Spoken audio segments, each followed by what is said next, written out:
আমি যখন রাস্তায় ছিলাম তখন স্বপ্নেও ভাবি নাই যে আমি এত বড় একটা পর্যায়ে যাব। যখন এই অ্যাওয়ার্ডটা আমার হাতে আসে তখন আমার আমার নামটা এবং আমার বাংলাদেশের নামটা যখন আমাকে ডেকে বলছে, ক্রিকেট খেলার জন্যই আমি লন্ডনের লর্ডসের মাঠে খেলে আসি, বেস্ট বোলার হিসেবে আমাকে পুরস্কার করছে। আমাদের লোকরা রেস্কিউ করে রাস্তা থেকে তাকে নিয়ে আসেন, আমরা তাকে আশ্রয় দেই এবং তাকে আমাদের যে কর্মকাণ্ড যেগুলো আমরা করি সেগুলোর সাথে যুক্ত করি। এখন কতজন এরকম পাসপোর্টে এবং বার্থ সার্টিফিকেটে কতজন অনাথ শিশুর মানে প্যারেন্ট হিসেবে আছে? আমি এই পর্যন্ত প্রায় ধরেন 35 পাসপোর্ট করেছি বাচ্চাদের জন্য। 35 আর বার্থ সার্টিফিকেট, এটা আমি সংখ্যাটা এই মুহূর্তে বলতে পারবো না, এটা হয়তো অনেকই হবেন। তার মানে আপনি অনেক শিশুর গর্বিত পিতা। ঢাকার রাস্তা থেকে বৈশ্বিক চলচ্চিত্র মঞ্চে সুবিধাভোগী শিশু Jesmin Akter, visual story teller, শিশু অধিকার কর্মী এবং আন্তর্জাতিক মঞ্চে প্রান্তিক শিশুদের প্রতিনিধি হয়ে তিনি অংশ নিয়েছিলেন 7ম নেপাল কালচার ইন্টারন্যাশনাল ফিল্ম ফেস্টিভ্যালে। তিনি সেখানে অংশ নেন ডকুমেন্টারি চলচ্চিত্র where the kids have no name এর প্রযোজক ও অভিনেত্রী হিসেবে। এই আন্তর্জাতিক উৎসবে চলচ্চিত্রটি অর্জন করেছে সেরা পরিবেশ ভিত্তিক চলচ্চিত্র পুরস্কার, বেস্ট এনভায়রনমেন্টাল মুভি অ্যাওয়ার্ড। আজকে আমরা কথা বলবো সেই জেসমিন আক্তারের সঙ্গে, একই সঙ্গে তাকে অর্থাৎ পরিচয়বিহীন একটি শিশুকে তুলে নিয়ে যাদের পৃষ্ঠপোষকতায় তিনি আন্তর্জাতিক মঞ্চে পৌঁছেছেন, সেই লিডওয়ের ফাউন্ডার এবং এক্সিকিউটিভ ডিরেক্টর ফরহাদ হোসেনের সঙ্গে। আপনাদেরকে স্বাগত জানাচ্ছি আমাদের আজকের আলোচনায়। আপনাকে ধন্যবাদ। জেসমিন আক্তার, কেমন আছো তুমি? এই তো আলহামদুলিল্লাহ অনেক ভালো আছি। মানে তুমি তো একটা বড় অর্জন করেছো, অর্থাৎ ইন্টারন্যাশনাল ফিল্ম ফেস্টিভ্যালের বড় একটা অর্জন এটি নিঃসন্দেহে আমাদের বাংলাদেশের মানুষের জন্য। কেমন লেগেছে তোমার এটি, বা গল্পটা যদি একটু শোনাও। আসলে কেমন লাগছে, অনেক অনেক ভালো লাগছে। আমি যখন রাস্তায় ছিলাম তখন স্বপ্নেও ভাবি নাই যে আমি এত বড় একটা পর্যায়ে যাব। আর যখন লিডোতে আসছি, খেলাধুলা করছি, ক্রিকেট ফুটবল দুইটাই খেলি, তার জন্য লন্ডন, কাতার, চেন্নাইতে খেলে আসছি আমি। তার পাশাপাশি আমি আমার স্বপ্ন একজন ফটোগ্রাফার হওয়া, তো তার মাধ্যম দিয়ে একটা ডকুমেন্টারি ফিল্ম তৈরি করছি, where the kids have no name. So যখন শুনলাম যে আমাকে নেপাল যাইতে হবে তখন আমি একটু ভয়ে ছিলাম যে আমি নেপালে একা একা যাব কিভাবে। তখন আমি ফরহাদ ভাইয়ের সাথে অনেকবার বসছিলাম, তো ভাইয়া বলছে যে বড় হইছো, একা একা চলতে হবে, একা একা শিখতে হবে। সো তখন সাহস করে আর কি একা একা যাওয়া। তখন একটু ভয় লাগছিল, যখন তাদের মাঝে একত্র হয়ে গেছি তখন আর ভয়টা সে ভয়টা আর কাজ করে নাই। তো সবাই আমাকে অনেক ভালোবাসা দিছে, সবার সাথে অনেক মিশি, সবাই আমাকে অনেকটা কেয়ার করছে ছোট বোনের মতো। সো যখন এই অ্যাওয়ার্ডটা আমার হাতে আসে তখন আমার আমার নামটা এবং আমার বাংলাদেশের নামটা যখন আমাকে ডেকে বলছে তখন আমার মনের ভিতরে একটা মানে আকাঙ্ক্ষা জন্মাইছে যে না, এটা আমার পাওয়ার কথা ছিল না, তারপর আমি, এটা আমার অধিকার ছিল, আমার পাওয়ার, সো আমি পেয়ে গেছি। কোন কোন দেশ ওখানে অংশগ্রহণ করেছে? ওইখানে অনেক দেশ অংশগ্রহণ করেছে, নেপাল, তারপর ইন্ডিয়া, চেন্নাই, ভারত, মানে অনেক অনেক টিম ছিল। ফরহাদ হোসেন, আপনার কাছে একটু জানতে চাই, এই জেসমিনের ছোটবেলার গল্পটা আসলে কিভাবে, কোথা থেকে তুলে আনলেন তাকে? ধন্যবাদ। তো জানেন যে সংস্থা হিসেবে আমরা তো শিশুদের নিয়ে কাজ করি এবং সেই শিশুদের নিয়ে কাজ করে যারা রাস্তায় পড়ে থাকে, তো সেরকমই একজন শিশু ছিলেন জেসমিন। সে কমলাপুরে ছিলেন, আমাদের টিমের লোকরা তাকে উদ্ধার করে কমলাপুর থেকে। তখন তার বয়স কত ছিল? তখন তার বয়স ছিল সম্ভবত 7-8 হবে, এরকম হবে। কত সালের ঘটনা এটা? 2013-র ঘটনা আর কি। তো আমাদের লোকরা রেস্কিউ করে রাস্তা থেকে তাকে নিয়ে আসেন, আমরা তাকে আশ্রয় দেই এবং তাকে আমাদের যে কর্মকাণ্ড যেগুলো আমরা করি সেগুলোর সাথে যুক্ত করি এবং পর্যায়ক্রমে তাকে আমরা স্কুলে ভর্তি করাই এবং বিভিন্ন কর্মকাণ্ড আমাদের পিস হোমে সংগঠিত হয়, সেখানে সে যুক্ত হয়।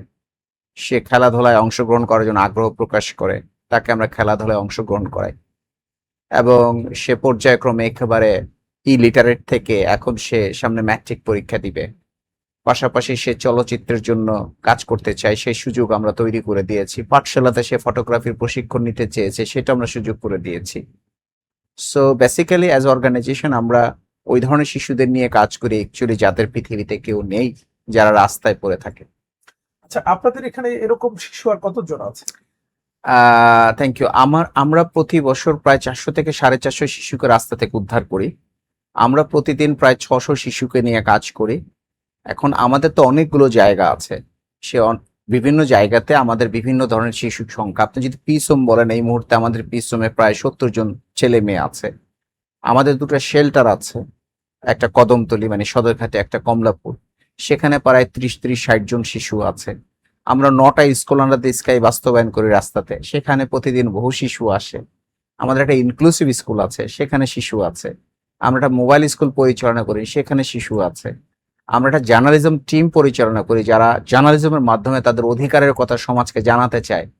এই যে সমাজের যে সিস্টেম পদ্ধতি যেটা শিশুদের পক্ষে না, সেটা পরিবর্তন করার জন্য বলতে চায় জার্নালিজম টিম। রিসেন্টলি তারা প্রথম আলো ভিজিট করেছে। তো এরকম বহু ধরনের অ্যাক্টিভিটির সাথে আমাদের প্রায় 600 শিশু যুক্ত থাকে। জেসমিন, তোমার যে এই যে শৈশবের কথা মনে পড়ে? মানে কিভাবে তুমি কমলাপুরে এলে, বা সেটির কোনো ঘটনা মনে পড়ে কিনা? আসলে যখন আমি ছোট ছিলাম তখন মানে একটা বাসায় আর কি ছিলাম আর কি। সো ওই বাসায় আন্টি ডাকতাম আর কি, ওই আন্টিকে। সো ওই আন্টির ছেলে অনেক মারামারি করতো আমার সাথে, অনেক খারাপ ব্যবহার করতো। সো ওইখান থেকে আমি পলায় চলে আসি রেল স্টেশন। তার যেদিন আগে তোমার বাবা মায়ের কোনো, ওটা আমি বলতে পারি না, ওটা জানি। মানে আমি বাবা মায়ের অনেকবার জিজ্ঞেস করছি তাদেরকে, তারা বলছে আমরা জানি না, আমরা তোমার পাইছি নিয়ে আসি। কোথায় পেয়েছে সেটি কোনো না, এগুলো বলে নাই। তারপর আমি কমলাপুর চলে আসি। যেদিন আসছি আমার ভাগ্য অনেক ভালো, যেদিন আসছি ওই দিনই আমার লিডার রেস্কিউ টিম এসে মানে আসে আমাকে রেস্কিউ করে নিয়ে গেছে। আর তখন তোমার বয়স কত? এই তো 7 এরকম হবে। 7 বছর। আজকে 26 সাল, 13 সাল থেকে 26, তার মানে অলমোস্ট 13 বছর। আহ তারপরে লিডো থেকে গিয়ে কিভাবে গাইডলাইন পাইলে যে আজকে তুমি অভিনেত্রী এবং এই যে আন্তর্জাতিক পুরস্কার পেলে? মানে গাইড গুলো কিভাবে এই পর্যায়ে আসার পেছনে কিভাবে গাইড করেছে লিডো? গাইড গাইড বলতে আমাদের বড় ভাইয়া ফরহাদ ভাই, সে আমাকে অনেক সাপোর্ট করছে, অনেক সাপোর্ট দিছে। আমি তো হার মানছিলাম যে না, আমি এই জায়গায় যাব না, ওই জায়গায় যাব না, আমার ভয় করে। আসলে সত্যি আমার এখনো ভয় করে, কারণ ভয়টা যে বাসায় ছিলাম আর কি, ওই বাসা থেকে আর কি ভয়টা আমার এখনো রয়ে গেছে। তো ফরহাদ ভাইয়া এই ভয়টা কাটানোর আর কি চেষ্টা করতেছে। সো আমি কখনো ভাবি নাই যে আমি এত দূর চলে আসব। যখন লিডোতে আসছিলাম তখন বাবুবাজার একটা শেল্টার ছিল, ওইখানে আমাকে রাখা হয়। রাখার পরে ওইখানে অনেক 1 বছর ওইখানেই ছিলাম। তারপরে যখন আমাকে অন্য একটা শেল্টারে দেওয়ার কথা বলছিল, তখন বড় ভাইয়া বলছে যে না, ওইখানে দেওয়ার কোনো দরকার নেই, আমাদের একটা লিডো পিস হোম হইতেছে নতুন করে, ওইটাতেও যাবে, ওইটাতে পড়াশোনা করবে, ওইটাতে ওর স্বপ্ন পূরণ করবে। তো তখন আমি স্বপ্নও দেখতাম না যে আমার এটা হব বা ওইটা হব। তারপরে ওইখানে যাওয়ার পরে, তারপরে যখন ফার্স্ট লন্ডনের জন্য ক্রিকেট খেলার জন্য মানে এটা আসছিল লন্ডনে, তখন ভাইয়া বলছে যে সাহস করে যাও, পারবা তোমরা, কোনো সমস্যা নেই, সমস্যা হলে আমি ক্রিকেটারও একজন? ক্রিকেট ফুটবল আমি দুইটাই খেলি। সো ফার্স্ট ক্রিকেট খেলার জন্যই আমি লন্ডনে লর্ডসের মাঠে খেলে আসি। বেস্ট বলার হিসেবে আমাকে পুরস্কার করছে। সো ওই জিনিসটা আমার অনেক ভালো লাগছে। তারপরে তার দ্বিতীয়বার চান্স পাইছি কাতারে, তৃতীয়বার চান্স পাইছি নেপাল। নেপাল খেলতে যাইনি, আমি ইয়াং লিডার হিসেবে আর কি গেছিলাম। সো জনাব ফরহাদ হোসেন, কিভাবে বুঝলেন যে জেসমিনের ভিতরে এত প্রতিভা? চলচ্চিত্রে অভিনয় করছেন, প্রযোজনা করছেন, একই সঙ্গে সেই জেসমিন খেলোয়াড় হিসাবেও ভালো খেলছে। মানে এটা আবিষ্কার করতেও তো নিঃসন্দেহে মানে দূরদর্শী সম্পন্ন হতে হয়। আপনারা কিভাবে বুঝলেন যে জেসমিনের মধ্যে এই সকল প্রতিভার একটা সমাহার রয়েছে? ওয়েল, আপনি যদি কাউকে সুযোগ না দেন তাহলে প্রতিভা বোঝা যাবে কিভাবে? প্রথমত হচ্ছে আমাকে আপনাকে বিশ্বাস করতে হবে যে প্রতিটা শিশুকেই সুযোগ দিলে সে কিছু না কিছু করতে পারে। তো সেই জায়গা থেকে আমরা জিয়াসমিন আমাদের কাছে একটা এক্সাম্পলস, এরকম আমাদের আরো অনেক শিশু যারা সমাজে প্রতিষ্ঠিত হয়ে এখন দাঁড়িয়ে আছে, তারা সমাজে প্রতিষ্ঠিত হয়ে জীবনযাপন করছে। তো সেই জায়গা থেকে আমি জিএসমিনের ক্ষেত্রে যেটা বলবো যে জিএসমিনের ভিতর একটা মানসিক সক্ষমতা, মানসিক বল অনেক ভালো ছিল, এবং যে কোনো জায়গায় সে নেতৃত্ব দেওয়ার চেষ্টা করতো। তো সেই জায়গা থেকে আমরা 2019-এ যখন আমরা সুযোগ পেলাম যে বাচ্চারা খেলতে যাবে দোহাত ইউকেতে, সেই জায়গা থেকে প্রথমেই আমার জিএসপিএন এর কথা মাথায় এসছে। আর তার সাথে যেটা সেটা হচ্ছে যে যদি কোনো শিশুকে আমরা সুযোগ না দেই তাহলে তার প্রতিভাটা জানার সুযোগও নাই। আর তৃতীয়ত যেটা সেটা হচ্ছে যে আমরা চিন্তা করলাম যে সে যেহেতু একটা মেয়ে, এবং এরকম বহু মেয়ে রাস্তাতে নির্যাতিত হয়, রাস্তাতে বিভিন্ন ধরনের শোষণের শিকার হয়, তো সেই জায়গাতে যদি জিএসপিএনকে আমরা এগিয়ে দিতে পারি এই ক্রিকেটের মাধ্যমে, হয়তো সে অন্যান্য যে মেয়েরা আছেন রাস্তায় থাকেন, যদি আজকে নারী দিবস, মেয়েরা রাস্তায় থাকেন, তো সেই জায়গা থেকে হয়তো তার ভূমিকা, তার কণ্ঠটা হয়তো অন্যান্য যে পিছিয়ে পড়া মেয়ে বা নির্যাতিত মেয়ে, শোষিত হচ্ছে যে সমস্ত মেয়ে, তাদের অধিকারের পক্ষে কথা বলবে, এবং সে সেটা কিন্তু এখন বলছে। সে একজন জার্নালিজম টিমের অংশ, সে জার্নালিজম দিয়ে বিভিন্ন জায়গাতে গিয়ে ডায়লগ করছে বিভিন্ন ভালো ভালো মানুষদের সাথে, সরকারকে বোঝানোর চেষ্টা করছে যে এই শিশুগুলো রাষ্ট্রে, অতএব তোমাদের দায়িত্ব বা আপনাদের দায়িত্ব এই শিশুগুলোর প্রতি খেয়াল করা, কারণ আগামীতে শিশুরা বড় হবে, তারা রাষ্ট্রের বিভিন্ন জায়গাতে দায়িত্ব গ্রহণ করবে। জেসমিন, তো পড়াশোনাও করছো, কিসে পড়ছো, কোথায় পড়ছো? এবং আমি এবার এসএসসি পরীক্ষা দিব। আমার স্কুলের নাম ওয়াশপুর মডেল ইনস্টিটিউট স্কুল। তো এখানে পড়াশোনা করতেছি। আর ঈদের পরেই আমার পরীক্ষা শুরু হবে। আর আর আমার পাসপোর্ট নিয়ে অনেক ঝামেলা ছিল। পাসপোর্টের ব্যাপারে যদি বলি, আমার তো মা বাবা বলতে কেউ নেই, আমি জানিও না আমার মা বাবা কে। সো তার জন্য আমাকে গার্ডিয়ান, মানে আমাকে পাসপোর্ট দিবে না, অনুমতি দিচ্ছে না। সো তার জন্য অনেক দৌড়াদৌড়ি করছে সোহেল ভাই, কান্তা আপু, সবাই, লিডার সবাই আমাকে অনেক সহযোগিতা করছে। আর এগুলো করতে করতে তারপরে বড় ভাইয়া আমার গার্ডিয়ানশিপ নিছে। নেওয়ার পরে তারপরে আমি খেলতে বড় যাইতে ভাইয়া মানে পারছি। এই যার সোহেল বাবা মানে বড় ভাইয়া। অনাথ যারা বা পথ শিশু যারা, তাদের পাসপোর্টে আসলে গার্ডিয়ানদের নাম কিভাবে আসে বা কি প্রক্রিয়াটা যদি একটু না, বলেন। প্রথমত হচ্ছে যে আমরা যখন 2019-এ খেলতে যাওয়ার জন্য সিদ্ধান্ত নিলাম, এটা একটা বড় ইভেন্ট ছিল বাংলাদেশের জন্য, এটা স্ট্রেচের ওয়ার্ল্ড কাপ ক্রিকেট। তো সেই জায়গাতে আমরা যখন পাসপোর্টের জন্য অ্যাপ্লাই করলাম অ্যাজ এ অর্গানাইজেশন, তখন গভর্নমেন্ট এটাকে রিগ্রেট করলো, রিজেক্ট করলো। গভর্নমেন্ট আমাদেরকে এটাই বলতে ছিল যে সমস্ত শিশুদের পিতা মাতা নাই, তাদের পাসপোর্ট দেওয়ার কোনো সুযোগ নাই, কারণ সমস্ত তথ্যই অনলাইনে ফিল আপ করতে হয়। তখন আমরা গভর্নমেন্টের ডিসিশনের এগেনস্টে আমি কোর্টে গেলাম। কোচে গিয়ে আমি ওই শিশুগুলোর জন্য, শুধু জিয়াসমিন না, যে যারা খেলতে গিয়েছেন সকল শিশুদের জন্য আমি অ্যাপ্লাই করলাম গার্ডিয়ান হওয়ার জন্য। কোর্ট এটা রিয়েলাইজ করলো এবং আমাকে গার্ডিয়ানশিপ দিল ওদের প্যারেন্টস হিসাবে। তারপরে আমি হোম মিনিস্ট্রি এনওসি নিলাম, নিয়ে তারপরে আমি অ্যাপ্লাই করলাম পাসপোর্টের জন্য। তখন পাসপোর্ট পাওয়া গেল, এবং পাওয়ার পরে আমরা শিশুদের নিয়ে জার্নি করলাম টু ইউকে।